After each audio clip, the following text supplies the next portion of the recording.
Hey, remember this? If you don't, there's a video about it. There's probably a few videos about it, but I want to do more rock work, and I think I might even have a river go through. So let's get to it.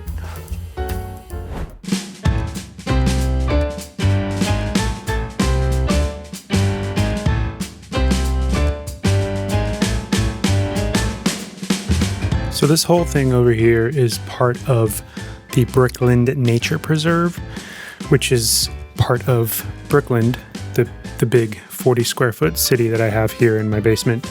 I don't actually know if a nature preserve would have a railway running through it.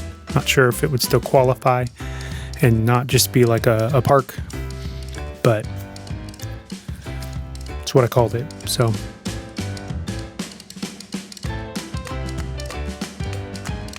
I started out basically just copying the front part of the river from the Rivendell set, and then I just continued on from there. I changed the color of the underlying plates, but the light blue transparent tiles and the plates that go on top of that are the same, as is the various round and curved white pieces that attempt to indicate the flowing of water. Regular viewers of my channel will likely note the return of the Duplo bricks. If you didn't know, Duplo bricks actually work within the Lego system. As long as the bricks that go on top of the bigger bricks are divided by an even number, they fit.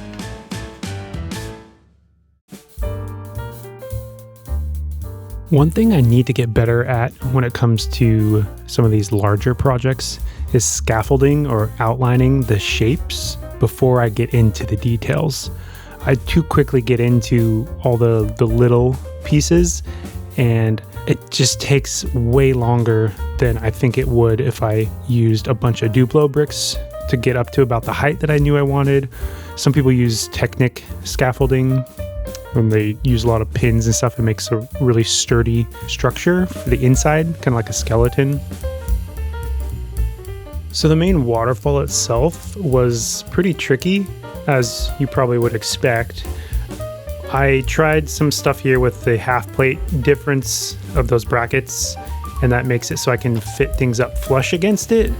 But I ended up undoing all of that and just raising that big waterfall piece up so that the curve ends up pretty level with the raised platform there, because I can't adjust that, but I can adjust the waterfall. So that's how it had to happen.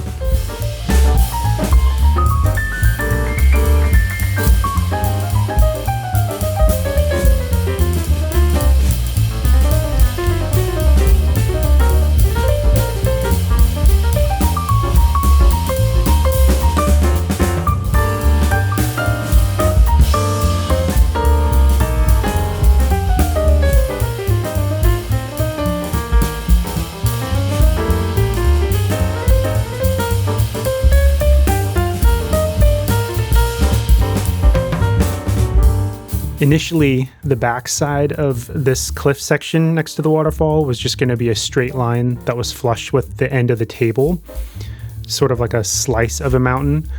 And the other side of the nature preserve, that's what I did, because originally this was up against the wall. And when I changed stuff in my studio last year, I was able to have space on all four sides of the layout. So I don't need to do that. And so by adding as much detail to both sides of the mountain, when I record stuff or take pictures or whatever, it'll just look better from more angles.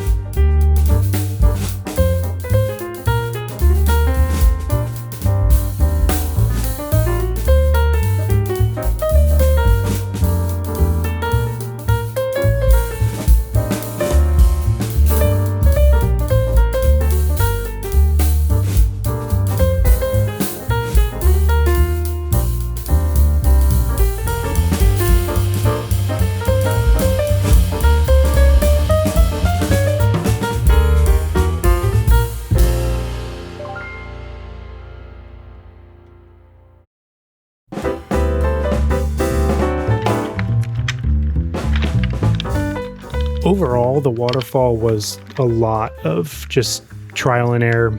messing around, experimenting with different ideas and just seeing what worked the best.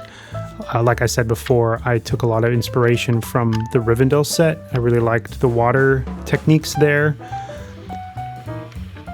And I've known for a long time that I wanted to do a waterfall, so every time that I got a Bricklink order, I look through their inventory for just random pieces that are this transparent light blue color.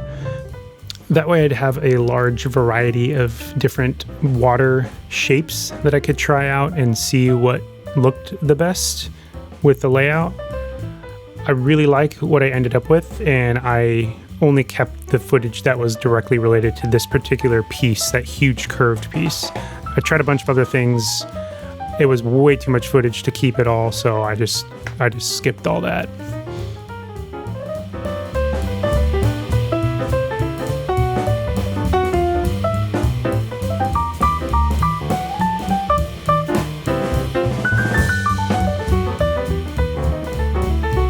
When it comes to this sort of random free-form type of building, right? If you're doing like foliage or rocks or grass, hills kinds of stuff, landscaping, it's easy to know when you need to keep going, but it's not easy to know when to stop.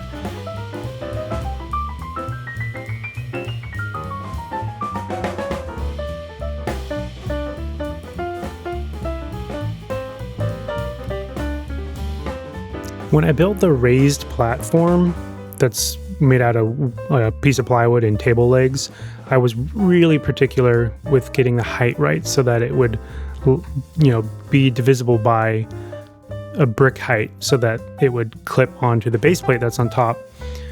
But it's pretty obvious that it didn't work exactly, and so it'll all be covered up and you won't be able to tell, but at some point it got shifted. And so where it connects on the right side of the platform versus the left are not the same. But it is what it is at this point.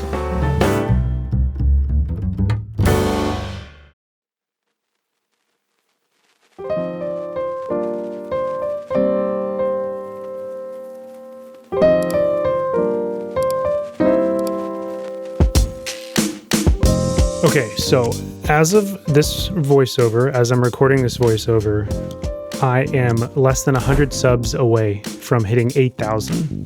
This is so cool. This is such a big milestone, and it would be amazing if you could help me get there. So if you watch my videos regularly, if you like this content or this kind of content, please consider going down there, hitting the thumbs up button, hitting subscribe. It would mean so much to me, and I would love for this video to be the one that gets me over 8,000. Appreciate you.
Okay, that's it for this one. I'm calling it. I could have kept going, and I will keep going eventually, but for this episode in particular, I think I'm done. Brickland has a waterfall. It's pretty cool. This idea has honestly been on my list of things to do for years. So let me know what you think in the comments down below while you're down there. If you want to help me get to 8,000 subscribers, you could subscribe. That'd be super cool. Let me know, do you like this little cave? Should I remove this so that you can see it more from over here? It is kind of a secret when you do that, so it's cool when you get up closer. What should I do next? Am I gonna go and do this stuff next? Should I do a building in the meantime? I definitely need to get to this part of the platform sooner than later, because if I do too much stuff on the outside of it, it'll be too hard to reach and I'll just constantly be breaking stuff. So I appreciate you taking the time to watch this and listen to me ramble about random Lego related stuff. I hope to see you next time. Until then, stay safe. Bye-bye.